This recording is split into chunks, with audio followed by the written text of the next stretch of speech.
My name is Linda Carter. I'm 61 years old. I live in Ohio. I'm a mother of 2 and a grandmother of 3. And 3 years ago, my own son betrayed me. Before I start, if you believe family stories deserve to be heard, please subscribe. Stories like mine happen more often than people admit. And maybe someone out there needs to hear this. I never thought I'd be the kind of woman who tells her life story online. I was always private, quiet, the strong one, the one everyone leaned on. I was married for 32 years. My husband, Robert, worked construction. I worked part-time as a school secretary while raising our kids. Daniel and Megan. We weren't wealthy, we weren't flashy, but we built everything from scratch. Every mortgage payment, every car. Every Christmas, when Robert passed away from a heart attack 6 years ago, my world collapsed overnight. Suddenly, it was just me in that house. Daniel lived about 20 minutes away with his wife, Ashley. They had 2 little boys. Megan had moved to Texas after Robert died. Daniel stepped up. At least that's what I believed at the time. He started coming over every weekend, fixing small things around the house, mowing the lawn, checking the roof. "Mom, you shouldn't be alone here," he'd say. I thought I had raised a good man. If you're listening right now and you've ever trusted someone because they're family, you know exactly what I'm talking about. A year after Robert passed, Daniel sat at my kitchen table and said something that changed everything. "Mom, you should put the house in my name." I laughed at first. I thought he was joking. He wasn't. He said it was for protection. He said if I ever needed medical care, or if something happened, transferring it early would avoid probate issues. He talked about taxes. He talked about paperwork. He sounded responsible. Ashley agreed. She said, "We just want to make sure everything stays in the family." It sounded logical. I didn't know then that logic can be the mask betrayal wears. If you've ever been in a situation where something felt slightly off, but you ignored it because you didn't want conflict, hit subscribe. You understand this story already. I asked Daniel, "Why now?" He said, "Because I'm the only one here. Megan's far away. I'm the one helping you." That part hurt, because it was true. Or at least it felt true at the time. Megan called me once a week, but she wasn't here physically. Daniel was, so I went to a lawyer with him. And here's where I made my first mistake. I didn't go alone. I let Daniel speak most of the time. I trusted him. The lawyer explained something about joint tenancy and rights of survivorship. I nodded. Even when I didn't fully understand, I signed the paperwork. Just like that. The house Robert and I built together was legally half Daniel's. I told myself it was just paperwork. Nothing would change. But everything changed. Within 6 months, Daniel stopped coming every weekend. Then it became once a month. Then only when I called, Ashley stopped answering my texts as quickly, and small comments started slipping out. "You know, Mom, this place is too big for you. Maybe it's time to downsize. You could move into something smaller and easier." The house I raised my babies in suddenly felt like it wasn't mine anymore. And here's the part that still keeps me up at night. One evening, Daniel came over alone. He sat at that same kitchen table. He looked uncomfortable. He said, "Ashley and I have been thinking, maybe we should sell the house." I felt like the air left my body. "Sell it." I was still living there, he said. "It's technically half mine now. We could use the equity. It's a smart financial move." A smart move. That's what he called it. Not once did he say, "Mom, are you okay with this?" Not once did he say, "We don't want you to feel displaced." Just numbers, equity, investment. I asked him, "Where would I go?" He shrugged. "You could rent or move into a senior community. It would actually be safer." Safer from what? My own living room. If you're still listening and you feel your chest tightening, subscribe, because this story doesn't get easier. That night I didn't sleep. I walked through every room of that house. Robert's tools still in the garage. Height marks on the pantry wall from when Daniel and Megan were kids. The dent in the hallway from when Daniel rode his skateboard indoors after I told him not to. And now that same boy wanted to sell it. I called Megan the next morning. I hadn't told her about the paperwork. There was silence on the phone when I explained. Then she said something that shattered me. "Mom, why didn't you call me before you signed anything?" Because I didn't want to burden her. Because I thought Daniel was protecting me. Because I believed family doesn't take advantage of family. I was wrong. Megan told me something else. Daniel had debt. A lot of it. Credit cards. A failed business investment. Suddenly it all made sense.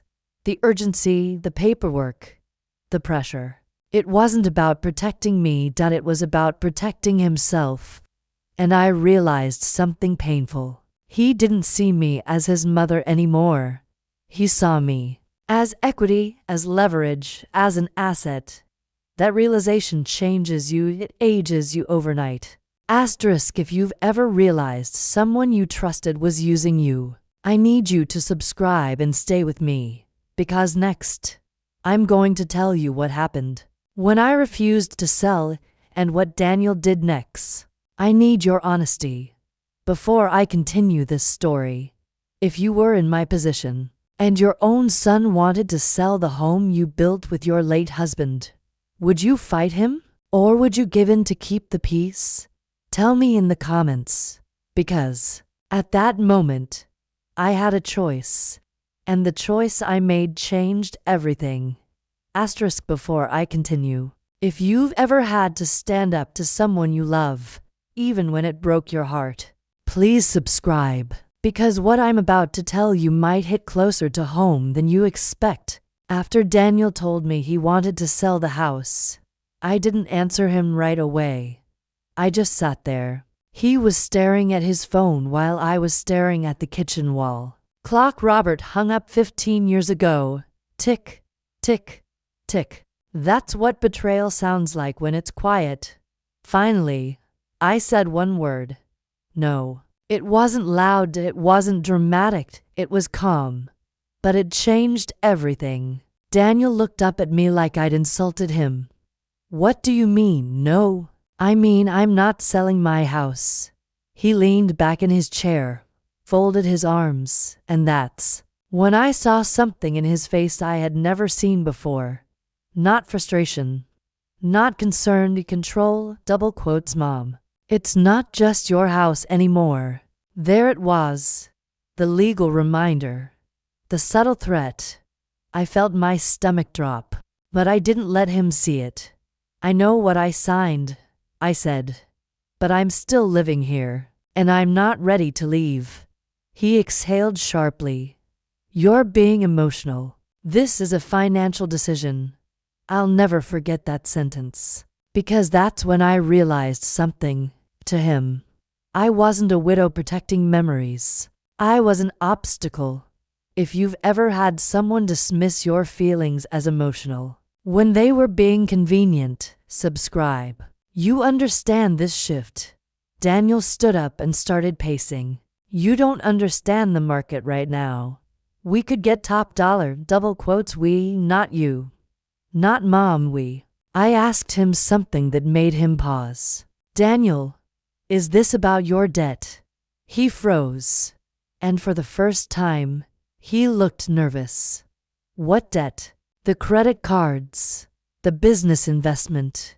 His jaw tightened. Megan shouldn't be talking about my finances.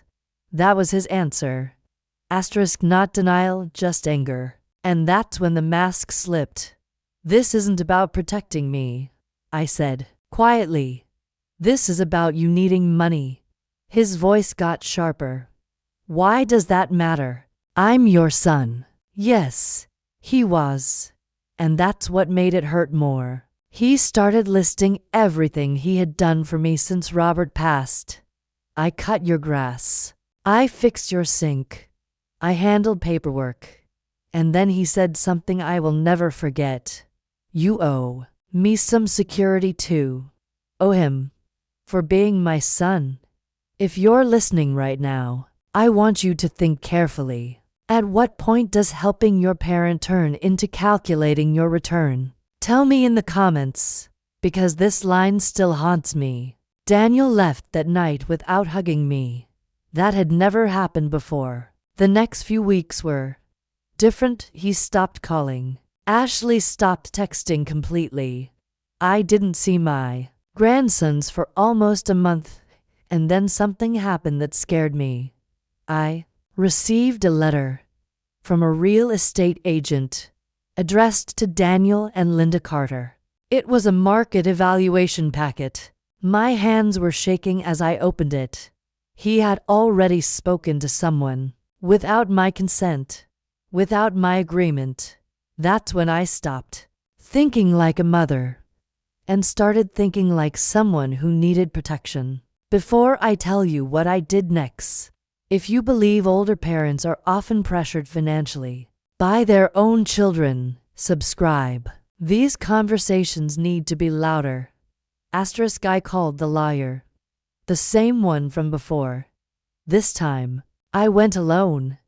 I explained everything, the pressure, the letter, the comments. He looked at the paperwork and said something that made my heart pound. Because of how the deed was structured, your son technically has the legal right to force a sale. Force. That word echoed in my head. Force his own mother out of her home. I asked, is there anything I can do? He said there were options, but they would damage the relationship permanently. And that's when I faced the real question. Was I protecting my home or ending my family?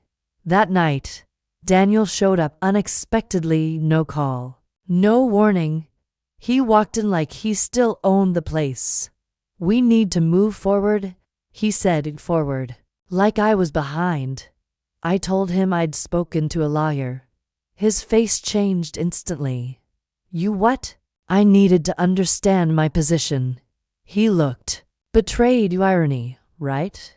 You're lawyering up against me, against him, as if he hadn't already positioned himself legally against me months ago. The argument escalated quickly. He accused me of turning Megan against him. He accused me of being influenced by outsiders. And then he said the sentence that broke something inside me. If Dad were here, he'd agree with me. No, he wouldn't. And Daniel knew that. That was emotional manipulation, and he used it. Anyway, if you've ever had someone weaponize a loved one's memory to win an argument, subscribe, because that's a line you don't come back from easily. I stood up, and for the first time in my life, I spoke to my son like a stranger. Robert built this house for us, not for your credit cards. He went silent, then cold. You're making a mistake, Mom. No, I said. I already made one. I signed without thinking. He stared at me for a long moment. Then he said quietly, if you fight this, don't expect things to go back to normal. There it was. The threat wasn't legal. It was emotional access to my grandkids, the family dinners, holidays, all conditional. On money. Asterisk, if you're still here with me, I need you to subscribe. Because next is where everything exploded. Asterisk, because Daniel didn't just threaten distance. He followed through. And what he did next forced me to choose between being a mother or protecting myself. Before I continue, be honest, if your child tried to pressure you financially, would you risk losing your grandchildren to protect your stability? Or would you sacrifice your security to keep peace? Comment below, because my next decision changed our family forever. Asterisk before I continue. If you believe no parent should have to choose between financial security and access to their grandchildren, please subscribe. Stories like this happen quietly in neighborhoods all across America. After Daniel said, "Don't expect things to go back to normal," I didn't realize how literal he meant it. I thought he was bluffing. I was wrong. The next Sunday, I waited like I always did. I baked chocolate chip cookies for the boys. I even bought that dinosaur puzzle my youngest grandson had been asking for. They never came, no call, no text. I tried not to panic. Maybe they were busy by evening. I finally texted Daniel, "Everything okay?" He responded 2 hours later, "Yeah, just giving everyone space, double quotes space, from what? Me." That was the first Sunday in 5 years I didn't see my grandsons. And it didn't stop there. The following week, I tried calling Ashley directly. It rang once and went to voicemail. That's when the reality hit me. This wasn't about the house anymore. This was leverage. If you're watching this and you've ever had access to your grandkids used as a bargaining tool, I need you to subscribe and stay with me, because I know how isolating that feels. A few days later, I ran into my neighbor, Carol, outside while getting the mail. She said something that made my stomach twist. "Oh, I saw a coming soon sign online for your address. Are you moving?" I felt the blood drain from my face. "What are you talking about?" She pulled up her phone. There it was. My house, photos Daniel had taken months ago for insurance purposes, listed as a pre-market property evaluation, without my consent, without my knowledge. That's when the fear turned into something else. Anger, a cold, steady anger. I called Daniel immediately. He answered this time. "What are you doing?" I asked. "I'm exploring options," he said calmly. "You listed my home. It's half mine." That phrase again, like a legal shield. "You're trying to pressure me," I said. "No," he replied. "I'm trying to be practical." Asterisk practical. That word had started to sound cruel. If you've noticed how some people hide behind practicality to justify selfishness, tell me in the comments, because I see it differently now. That night, Megan called me. Daniel had blocked her on social media, blocked his own sister. The fracture wasn't just between him and me anymore. It was spreading. I barely slept, but this time, I wasn't walking around remembering old memories. I was planning. The next morning, I went back to the lawyer. He explained something I hadn't fully considered. Because I still lived in the home as primary resident, and because there was no written agreement about sale conditions, I had rights, too strong ones. I could file a partition defense. I could contest a forced sale. It would be messy, public, ugly. Family would find out. Church friends would find out. But legally, he couldn't just push me out easily, and for the first time in months, I felt steady. If you're still here with me, subscribe, because this is the moment everything shifted. Daniel showed up 2 days later, unannounced again. This time he wasn't calm, he was irritated. "Why are you making this so difficult?" I looked at him differently now. Not as my little boy, not as the teenager who scraped his knee in the driveway, but as a grown man who made a calculated decision. "Because this is my home," I said. "You signed it over. I added you." I corrected. I didn't surrender. He laughed. "It wasn't kind.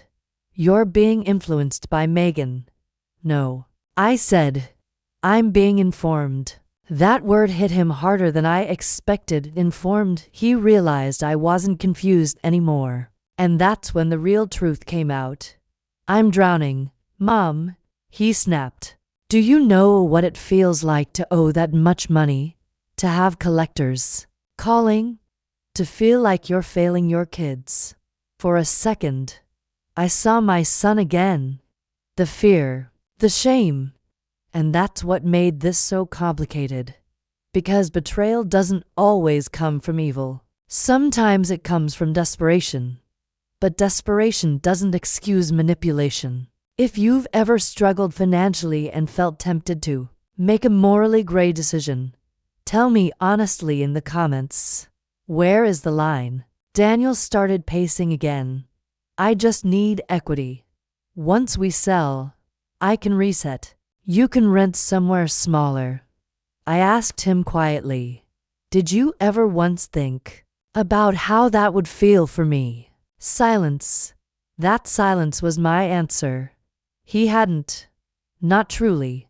He was thinking survival, not loyalty. And then he said something that sealed my decision. If you loved me, you'd help me. There it was. The emotional invoice. If you love me, prove it financially. That's when something inside me settled. Love is not measured in property transfers. Love is not coercion. Love does not threaten access to grandchildren. I do love you, I said calmly, but I will not finance your mistakes. He stared at me like he didn't recognize me anymore. Maybe he didn't, because I didn't recognize myself either. I wasn't the soft-spoken widow anymore. I was protecting my stability, my dignity, my future. And he didn't know how to handle that. Before I move into next, which is where lawyers got involved and the situation went public. I need to ask you something important. If you were in my position, and your child admitted they were drowning financially, would you sacrifice your home to save them? Or would you force them to face the consequences? Be honest, comment below. Because ahead, Daniel makes a move that shocked even me, and it forced me to choose something I never thought I would choose. Over my own son. Before I continue. If you've ever watched a private family disagreement turn into something public and ugly, please subscribe. Because what happened next changed how everyone in my life saw us. After Daniel left that night, I knew something had shifted permanently. We weren't arguing anymore. We were positioning. 3 days later, I received official court documents. He had filed a partition action against me, his mother. I stood in my living room holding the envelope, and my hands weren't shaking this time. They were steady, because somewhere between the pressure and the silence and the manipulation, the fear had left, but the heartbreak, that stayed. If you're listening right now and you've ever opened a legal notice from someone you love, you know that specific kind of pain. It's not loud, it's hollow. I called my lawyer immediately. He wasn't surprised. He's escalating, he said calmly. He thinks you'll fold under pressure, double quotes fold, like this was a business negotiation within a week. It wasn't just between me and Daniel anymore. Extended family found out. My sister called. First, Linda, is this true? Daniel is suing you. Suing, that word sounded so much worse when someone else said it. I explained my side. Then I heard something in her tone I wasn't expecting. Hesitation. Well, maybe he's just stressed, she said. He's young. Maybe you could compromise. Compromise. I had already compromised. That's how we got here. If you've ever noticed how quickly people suggest you keep the peace when you're the one being pressured, tell me in the comments. Why is peace always the responsibility of the one being wronged? Church friends started asking questions. Neighbors whispered. One woman even said, "I'm sure there are two sides." Of course there were two sides. But only one person was trying to force a sale. Daniel didn't speak to me directly anymore. Everything went through lawyers. Cold emails, legal language, no mom. Just plaintiff and defendant. That's when it became real. One evening, Megan flew in from Texas. She walked through the door and hugged me like I might break. "I'm here," she said. And I hadn't realized how alone I felt until that moment. We sat at the kitchen table, the same one where all of this started. Megan asked me something I wasn't prepared for. "Mom, are you fighting this because of the house? Or because you feel betrayed?" I sat there thinking that it wasn't just about the walls. It was about what it represented: security, memory, stability, and something else: respect. If I gave in now, what message would that send? That emotional pressure works. That access to grandchildren is currency. That guilt can override boundaries. If you're still here, please subscribe, because this next part is important. The first court mediation was scheduled a month later. Daniel didn't look at me when we entered the room. Ashley was there too. She looked defensive, not ashamed, just protective. The mediator asked if we were open to settlement. Daniel's proposal was simple: sell the house, split the profit. I could downsize comfortably, double quotes comfortably, in a one-bedroom apartment at 61. After 32 years of marriage in that home, I made a counter offer. I would refinance and buy out his share over time. It wasn't easy, that it would stretch me financially, but it would keep me in my home. Daniel didn't even hesitate. No, he wanted liquidity now. That single quotes S when something unexpected happened. The mediator asked him directly, "Have you considered the long-term impact this could have on your relationship with your mother?" Daniel said something that stunned the room. "This isn't emotional. It's business." Business. That word echoed again. I looked at him, really looked at him, and I realized something painful. He had already emotionally detached. The lawsuit was just paperwork catching up to what had already happened inside him. If you've ever watched someone you love emotionally distance themselves long before the final break, comment below. That realization hurts deeper than the argument itself. The mediation ended without agreement. We were heading toward trial. That night, Daniel did something I never expected.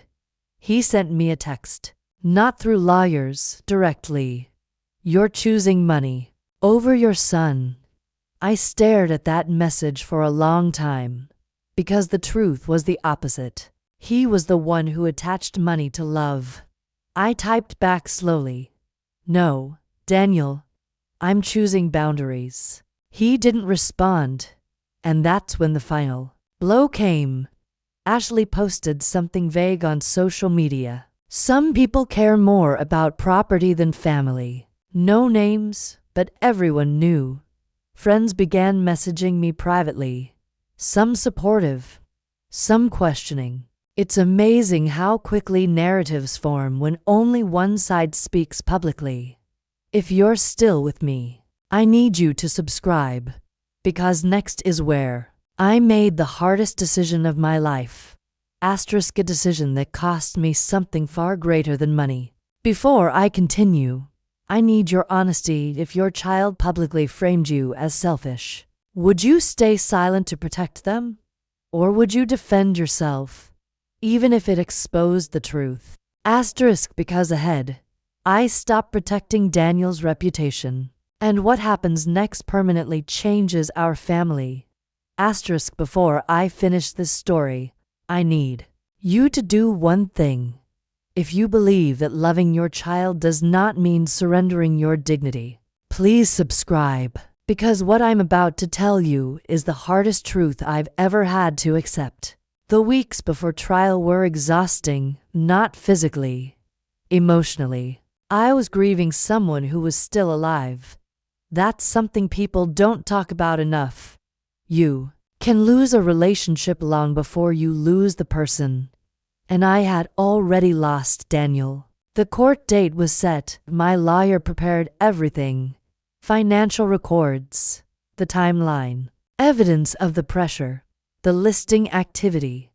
But the part that hurt the most, the text messages, seeing my own son's words printed on legal documents.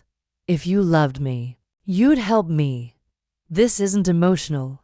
It's business. Cold ink on white paper. That's what our relationship had become. 2 days before the hearing, something unexpected happened. Daniel called, not text called. I almost didn't answer, but I did. There was silence for a few seconds. Then he said quietly, "Mom, this is getting out of hand." Out of hand, as if he hadn't been the one steering it. I agree, I said calmly. He sighed. I can't afford to drag this out. There it was. Not regret, not apology. Cost. He wanted settlement now because litigation was expensive, not because he missed me. If you're still listening, subscribe, because this is the moment clarity becomes painful. He offered a deal. If I agreed to refinance within 6 months and pay him a structured buyout, he would withdraw the forced sale action. 6 months. That was tight. It would mean tightening my entire life financially. No vacations, no large expenses. Probably picking up part-time work again at 61. But I could keep my home. I asked him one question. Daniel, if I agree to this, will you stop treating me like an opponent? Silence. Long silence. Then he said something that told me everything. I can't promise anything. That's when I understood. This wasn't about the house anymore. Even if I paid him, even if I gave him what he wanted, the relationship had already shifted, the trust had cracked, and some cracks never seal properly again. I agreed to the buyout terms. Not for him. For me, for stability, for peace. For the right to wake up in the bedroom Robert and I shared without wondering if I'd be forced out. The lawsuit was withdrawn. The house stayed legally mine again once refinancing was completed. But here's the part no one prepares you for. Asterisk winning legally does not feel like winning emotionally. Daniel stopped bringing the boys around completely for months. Birthdays passed without visits. Christmas was silent. I didn't defend myself publicly. I didn't respond to social media hints. I let people believe what they wanted, because protecting my dignity didn't require destroying his image. But something inside me had shifted permanently. I stopped overgiving. I stopped apologizing for boundaries. I stopped equating sacrifice with love. About 8 months later, Daniel showed up at my door, alone, no warning. He looked tired, smaller somehow. We stood on the porch for a long moment before he said anything. I messed up. That's all he said. No long speech, no dramatic apology, just that. I didn't cry. I didn't collapse into his arms. I just nodded, because forgiveness isn't a light switch. It's a process. We are rebuilding slowly, carefully. There are still limits now. Conversations about money are firm. Paperwork is reviewed independently. And the blind trust, it's gone. But here's the question that still lingers. Did I do the right thing? If I had sold the house, would things be easier? Maybe. But easier isn't always healthier. Sometimes the hardest choice protects your future self. And sometimes loving your child means refusing to enable them. Now I want your honest opinion. If you were in my place, would you have sold the house? To keep peace? Or would you have fought, even if it meant risking the relationship? Did I protect my dignity? Or did I damage my family? Tell me in the comments. I read them, and I truly want to know what you would have done. And if stories like this matter, real stories about boundaries, betrayal, and rebuilding, subscribe. Because silence is how these situations survive. And I'm done being silent.